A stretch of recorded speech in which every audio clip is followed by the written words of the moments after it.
وسلم على رسوله الكريم أما بعد فأعوذ بالله من الشيطان الرجيم بسم الله الرحمن الرحيم وقال ربكم ادعوني أستجب لكم آمنت بالله صدق الله مولانا العظيم جزاک اللہ۔ آج کا ہمارا موضوع ہے دعا کی اہمیت، فوائد کیا ہیں، ثمرات کیا ہیں، دعا کرنی کیسے چاہیے رب کی بارگاہ سے۔ پھر اگر بندہ دعا کر لیتا ہے کبھی قبول نہیں ہوتی ہے تو پھر اس کے بارے میں کیا حکم ہے، اور اگر پوری ہو جاتی ہے تو پھر اس کے بارے میں کیا حکم ہے۔ رب کریم کے قرآن پاک کے اندر ارشاد فرمایا وقال ربکم ادعونی استجب لکم، تمہارا مالک تمہیں کہہ رہا ہے کہ تم مجھ سے دعا مانگو، میں تمہاری دعا کو قبول فرماؤں۔ اب یہ قرآن وہ واحد کتاب ہے، قرآن یہ وہ واحد حکم ہے جو قیامت تک چلنے والا ہے،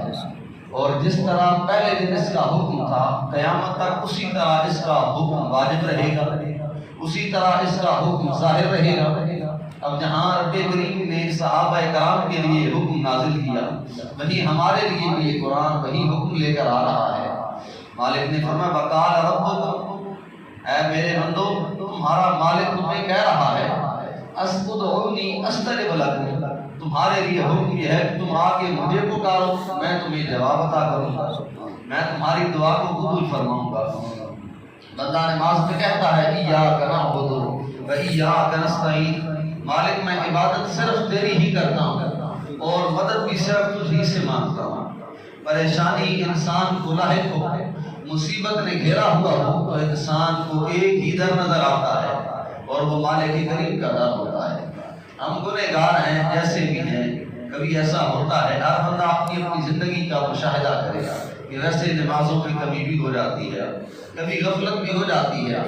لیکن اگر پریشانی نے ڈیرا ڈالا ہو پھر بندہ پکا نمازی بن جاتا ہے۔ کچھ دنوں کے لیے انسان کا ذہن اس طرف آ جاتا ہے،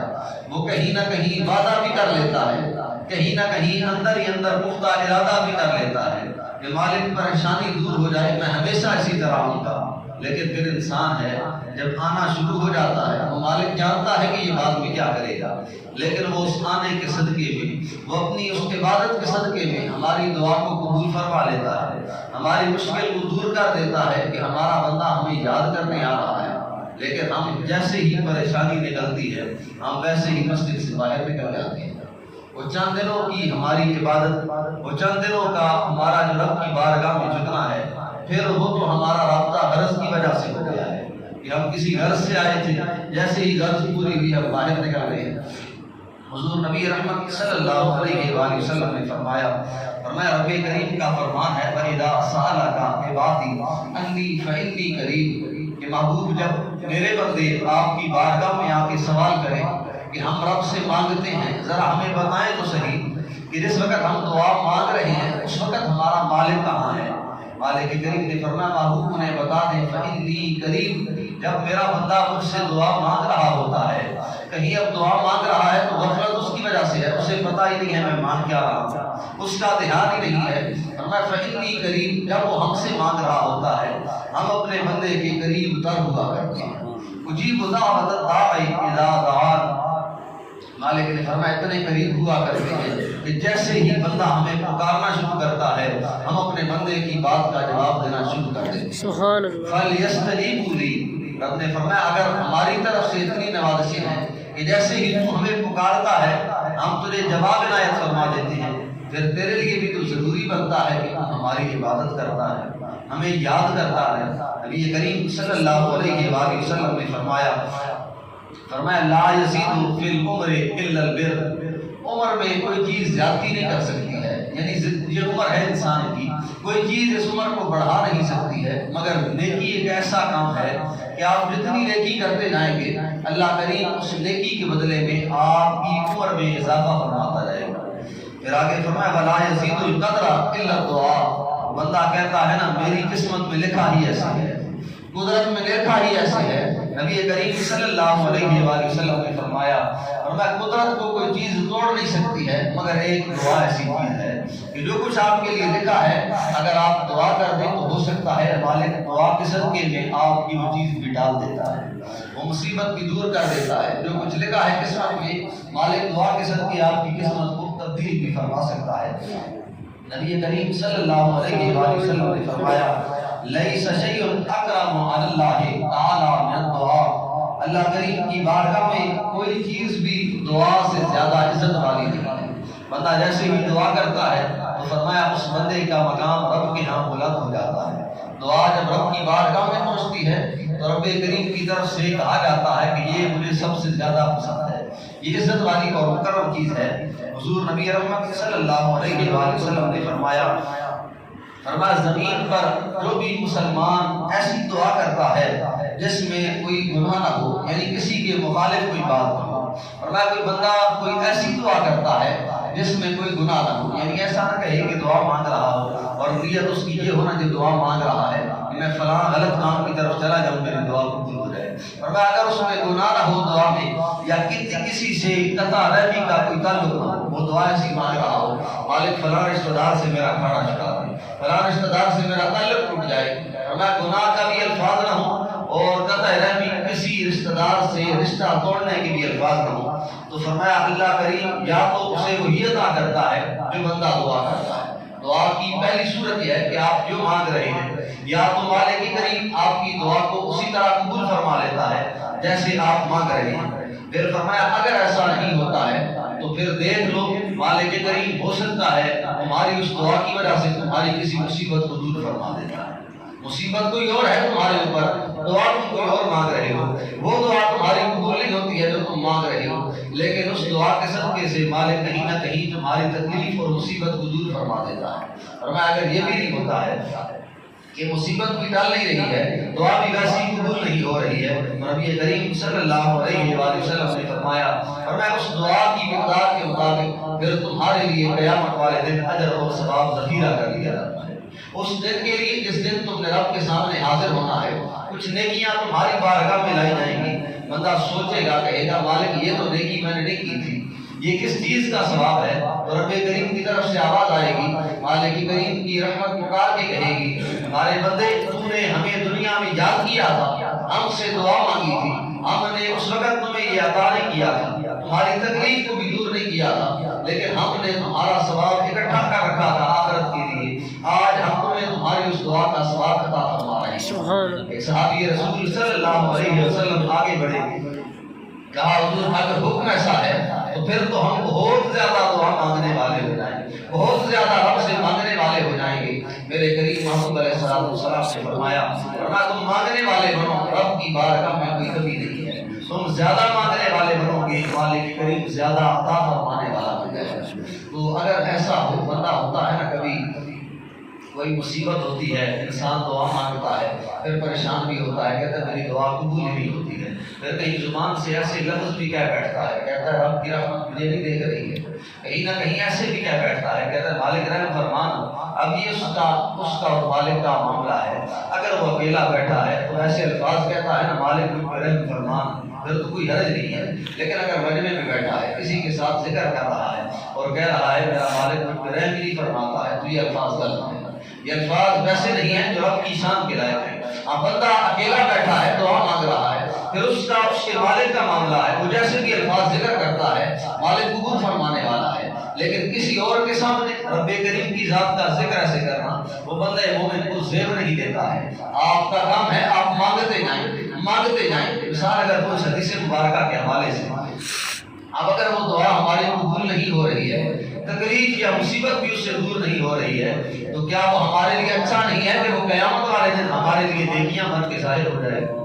آج تو قدر نہیں ہے نا اس بات کی، آج تو بندہ کہتا ہے یہیں پہ قبول ہو، لیکن پھر جب وہاں اس دن حاضر ہوگا دیکھے گا کہ لوگوں کی دعائیں قبول نہیں ہوئی تھی، انہیں آج ثواب دیا جا رہا ہے، پھر بندہ کہے گا مالک تو وہاں قبول نہ کرتا یہاں پہ دے دیتا، لیکن اس وقت پچھتانے کا کیا فائدہ ہے؟ نبی کریم صلی اللہ علیہ وآلہ وسلم نے فرمایا میرا مالک فرماتا ہے انا ظن عبدی بی وانا موعد اذا دعانی، فرمایا میرا مالک فرماتا ہے میں اپنے بندے کے گمان کے مطابق اس سے عمل کیا کرتا ہوں۔ اب کبھی بندہ کہتا ہے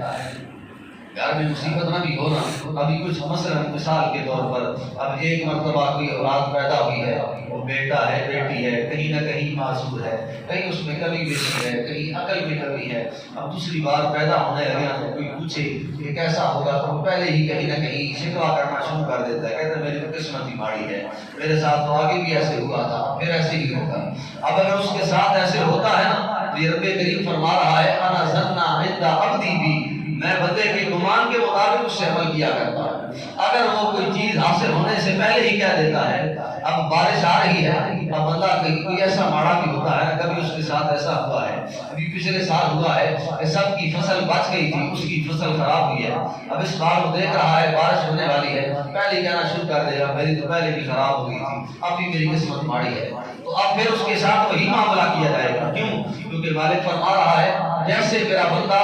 مجھ سے گمان رکھے گا میں اس کے ساتھ اس کے گمان کے مطابق ہی معاملہ کروں گا۔ ہر صورت میں اپنے رب کریم سے امید اچھی رکھے،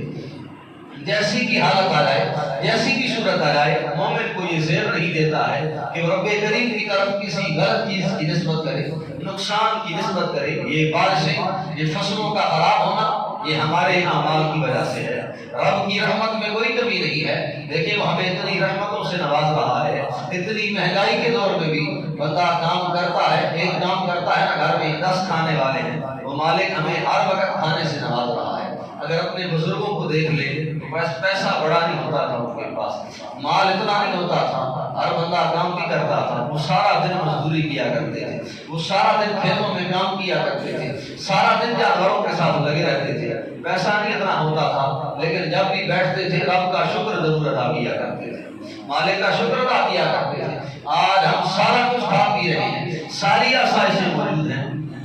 لیکن جب کسی سے پوچھا جائے حالات کیسے ہیں، کہتا ہے بڑے ماڑے گزر رہے ہیں، حالات بڑے ماڑے ہیں، بڑے ٹائٹ دن آ گئے ہیں، بس دعا کریں۔ کوئی کروڑ کما رہا ہے نا تو اس کا بھی کہنا یہی ہے کاروبار بڑا مندا جا رہا ہے، کاروبار میں بڑا نقصان ہو رہا ہے، انسان شکر کی طرف آتا نہیں ہے۔ مالک کریم نے فرمایا لئن شکرتم لازیدنکم، اگر ہمارا بندہ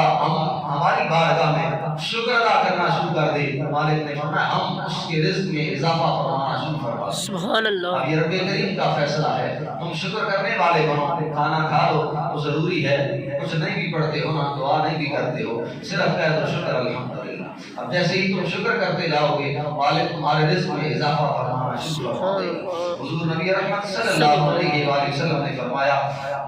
مسلمان بھائی کی اپنے کسی دوسرے بھائی کے لیے عدم موجودگی میں جو دعا کرنا ہے، اب مالک کریم اس کی دعا کو قبول فرماتا ہے۔ اب ایسے بھی ہوتا ہے کبھی بندے کی دعا قبول نہیں ہو رہی ہے تو اس کے لیے سادہ سا اصول یہ ہے پھر آپ خود کو چھوڑ دیں، کسی اور کے لیے دعا کرنا شروع کریں۔ آپ دیکھتے ہیں آپ کے ساتھ والے گھر میں پریشانی ہے، آپ کے کوئی دوست ہے وہ بیمار ہے، کسی دوست کو پریشانی ہے، آپ اس کے متعلق دعا کرنا شروع کر دیں۔ آپ جیسے ہی کسی دوسرے کے متعلق مانگنا شروع کر دیں گے رب کریم وہی چیز آپ کو عطا فرمانا شروع کر دے گا۔ اس رب کریم کی بارگاہ میں کوئی بھی تھوڑ نہیں ہے، کوئی بھی کمی نہیں ہے۔ اب ایسا کیوں ہوتا ہے؟ نماز پڑھتے ہیں دعا کرتے ہیں، محفل ہوتی ہے دعا کرتے ہیں، چالیسواں ہوتا ہے، کوئی بھی ایسا کام ہوتا ہے جو نیک ہوتا ہے دعا کرتے ہیں۔ کیوں؟ کیونکہ نبی کریم صلی اللہ علیہ وسلم نے فرمایا الدعاء حق العبادہ، نبی کریم صلی اللہ علیہ وسلم نے فرمایا دعا عبادت کا مرض ہوا کرتی ہے۔ اور مرض کسے کہتے ہیں؟ انسان ہے نا، انسان کا مرض ہے، مرض نہ ہو انسان پاگل ہوا کرتا ہے، مرض نہ ہونا انسان کا کوئی مقام نہیں ہے۔ میرے کریم محبوب نے فرمایا دعا جو ہے وہ ٹھہری رہتی ہے اس وقت تک رب کی بارگاہ میں، عبادت جو ہے وہ انسان کی وہ ٹھہری رہتی ہے اس وقت تک رب کی بارگاہ میں نہیں پہنچتی ہے جب تک اس کے ساتھ دعا کو شامل نہیں کیا جاتا ہے۔ تو دعا عبادتوں کا موضوع کرتی ہے، مانگے اپنے رب سے مانگے، کسی اور کی بارگاہ میں جھکیں، کسی اور کے سامنے ہاتھ نہ پھیلائیں، اور جو رب سے مانگنا شروع کر دیتا ہے مالک پھر اسے غیروں سے بے نیاز کر دیا کرتا ہے۔ کسی اور کے در پہ جانے سے مالک کریم اسے بے نیاز کر دیا کرتا ہے۔ اللہ کریم کی بارگاہ میں دعا ہے مالک امن کی توفیق عطا فرمائے۔ آخر دعوانا الحمدللہ رب العالمین۔